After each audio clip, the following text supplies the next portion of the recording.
මම ඔයාලට පොඩි දෙයක් පෙන්නන්නම්.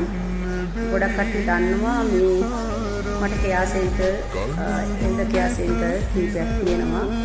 ඉතින් අපි ගාව ඉන්න මවක් ඇඳගත යුක්ත මවක්. ඉතින් ඇත්තටම මේ ශේෂ්ත්‍රයේ නියැලෙන අයට හෝ එහෙනම් පිටරටවල රැකියාවලට යන අයට වැදගත් වෙයි කියලා හිතනවා. එහෙම නැත්නම් එල්ඩර්ස් කෙයා පටන් ගන්න ඉන්න අයට සෞඛ්‍ය ශේෂ්ත්‍රයේ ආධාරණ අයට වගේ වැදගත් කියලා හිතනවා මේ ඇඩ්වයිස් එක. ඉතින් මේ වගේ අම්මලා හරිම හිතුවක්කාරයි. මේ අම්ම ගැන පොදුවේ කියනවා නම් අවුරුදු 4ක් ඇඳගත වෙච්ච කෙනෙක් කොරෝනා බෙහෙත් වලට එයාට ඒක ඕවර්ඩෝස් ගිහිල්ලා ඉච්ච මොකද මම හිතන්නේ කියන්නේ ආතරයිටිස් වගේ තිබිච්ච කෙනෙකුට කොරෝනා බෙහෙත් දුන්නට පස්සේ ඇතිවෙච්ච රෝගී තත්ත්වයක්. ඉතින් යාගේ අතපය ඔක්කොම හිම ඇතිලා කකුල් අතපය ඇතිලා ඔක්කොම තියෙන්නේ. ඉතින් මේ අම්මලා හරිම හිතුවක්කාරයි. ඔයා තමන් වෘත්තිය ඔයා හරියට දැනුවත් නම් ඔයා ඒ වෘත්තිය හොඳට හදාලා තියෙනවා නම් ඔයා බුද්ධිමත් කෙනෙක් නම් ඔයාට ඒ වගේ ලිරික්ව මේන්ටේන් කරන්න ඔයාට හයි හත්තිය තියෙනවනේ. අපි ලෙඩා කියන දේ පිළිගන්නේ නැහැ. ඉතින් මේ මවගේ කියන්නේ එයා තමයි හැමදේම දන්නේ. කියන්නේ එයා කියන තුවාල වලට තුවාල වේලෙන්න එයාට හොදන්න එපා කියනවා සේලයින් වලින්. සර්ජිකල් වලින් කොහොමත් මම නම් හොදන්නේ නැහැ. එතකොට එයා කියනවා මේ පවුඩර් තමයිලු එයාගේ කොණ්ඩේට ඩ්‍රයිව් එකට මේ ඩ්‍රයිවර් තියෙන දාන්න ඕනේ. ඉතින් කොඳුර ආර්ටී ඉඳන් එයාගේ පසුපස දක්වාම තුවාල කීපයක් තියෙනවා.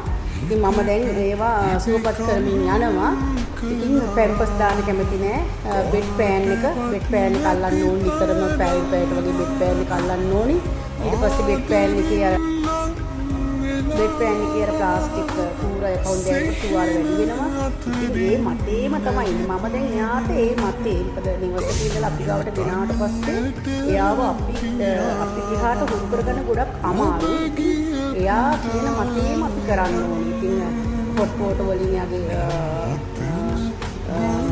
වයිස්ට්‍රාලිය ඒ පැත්ත හොදන්න ඕනේ. ඉතින් ඔය වගේ එකකට ඒ වෙනුවෙන් කියන්නේ අපි හිතමුකෝ අපි එයා වෙනුවෙන්ම කැප වුණා කියලා. මම හිතනවා එයා වෙනුවෙන් කැප වුණත් ඒ දේ අපිට කරන්න අමාරුයි. ඉතින් ඒ වගේ වැඩිහිටියෝ හරි හිතුවක්කාරයි. එතකොට ඒ වගේ වැඩිහිටියෝ කියන දේම අපි කරන්න ගියොත් අපිට අතර මේ වෘත්තිය එපා වෙනවා. අපිට මේ වෘත්තිය කෙරේ කලකිරීමක් ඇති වෙනවා. සහ ඒ වැඩිහිටියෝ කෙරේ අපිට ආදරය කරනව ඇත්තටම ඇති වෙන්නේ නැහැ. උඹලට වඩා වද දෙනකොට. ඒ නිසා මම ඔයාලට දෙන ඇඩ්වයිස් එක නම් ඔයා වෘත්තිය ගැන හරියට දන්නවනම් එයාව මේන්ටේන් කරන්න දන්නවනම් ඔයා ඔයාගේ හිතට එන දේ කරන්න.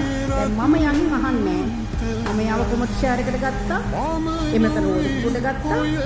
කෙලින්ම පොස්ට් රූම් එකට අරන් ගියා.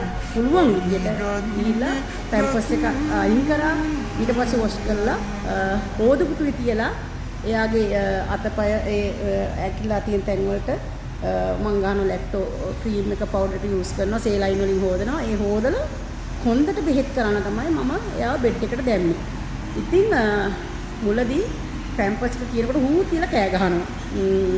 එතකොට බත් 4-5ක් තමයි ගන්නෙ.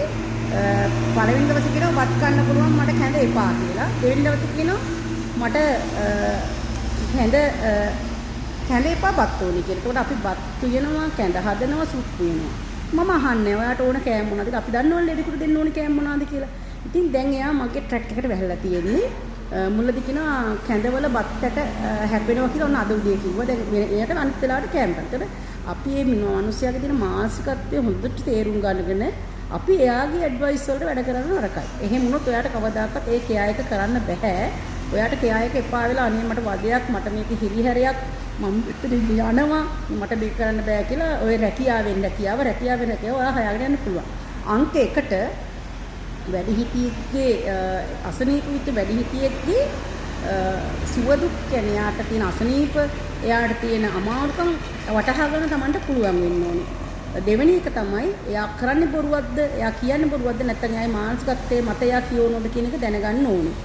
ඊපසුව තුන්වෙනියට ඒ හැමදේම අපි ඔළුවෙන් අපි හිතමුකෝ ඔළුවෙන් හිතලා බලලා හෝ ක්‍රියාවෙන් අපි දැනගෙන ක්‍රියාවෙන් දැනුවත් වෙලා එයාගේ ක්‍රියා එක අපි කරන්න ඕනේ.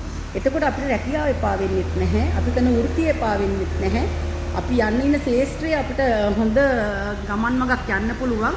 මොකද අපි හරි හැටි ඒ කෙනාව ඉස්සලාම අඳුර ගන්න ඕනේ. ඒ අඳුනගත්තට පස්සේ එයාට අවශ්‍ය කරන ක්‍රියා එක අපිට දෙන්න පුළුවන්. ඉතින් ගොඩක් මේ වගේ වැඩිහිටියෝ හරිම හිතුවක්කාරයි. හිතුවක්කාරකම නිසා තමයි එයාලගේ තුවාල එන්නේ. දැන් මේ අම්මා වුණත් මාසයක්මාරක් ගෙදර නාවල නැහැ.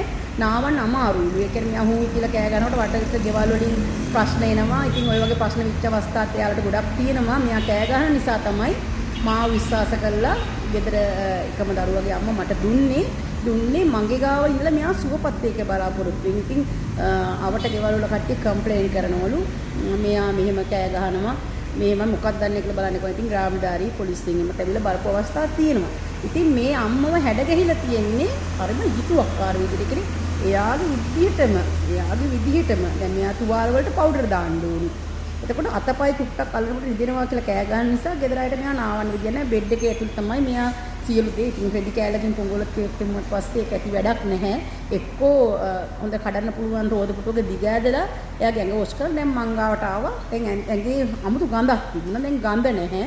මොකද මම රෝද පුටුවේ දිග ඇදලා හොඳට මෙයාගේ කිහිරි අතපය කිලි ආශ්‍රිත දේවල් පිරිසිදු කරනවා. ඉතින් මේක කෙයාගිව ශේෂ්ත්‍රයේ රැකියාවක් කරන බලාපොරොත්තු වෙන අයට හෝ එහෙම නැත්නම් වැඩිහිටි නිවාස ශේෂ්ත්‍රයේ මොකක් හරි දෙයක් කරන්න බලාපොරොත්තු වෙන අයට සෞඛ්‍ය ඕනම දෙයක් කරන කෙනෙකුට හොඳ උපදේශනයක් කියලා මම හිතනවා. එහෙම උපදෙස් අවශ්‍ය අයත් මට කෝල් කරන්න මෙසේජ් කරන්න.